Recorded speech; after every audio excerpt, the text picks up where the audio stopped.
এখানে অনেকগুলি বিষয় এখানে আসছে না, আমি দু একটা বিষয় একটু কথা বলি। বলুন।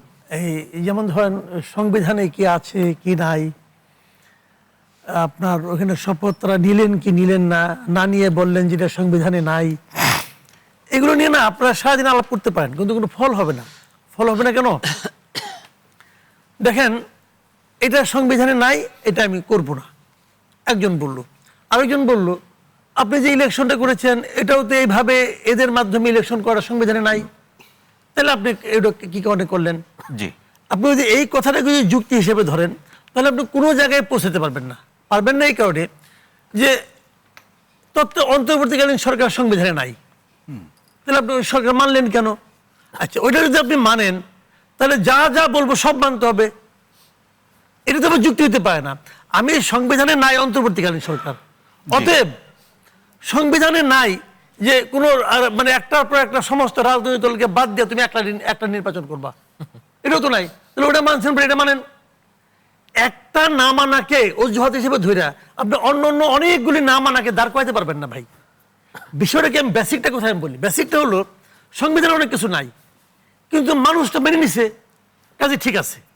আপনি এই ফর্মুলায় আসেন, তাহলে সংবিধানে নাই, সালাউদ্দিন সাহেব বলল যে সংবিধানে নাই আমি করব না, কারণটা কি?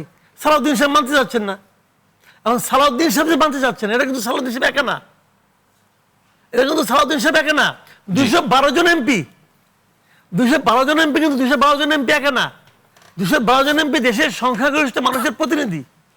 এখন তারা মানতে যাচ্ছেন না যে সংবিধানে এটা নাই, আমি মানবো না, তো এটাকে বসে করবেন কি করে?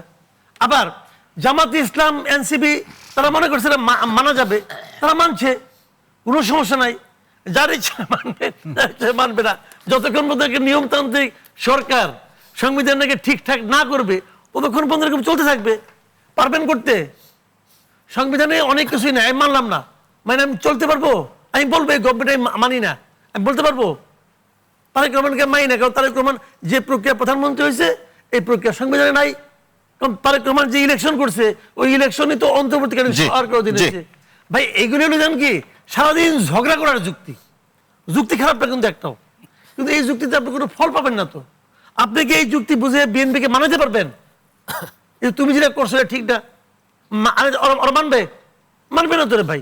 তাহলে ফলটা কি হবে?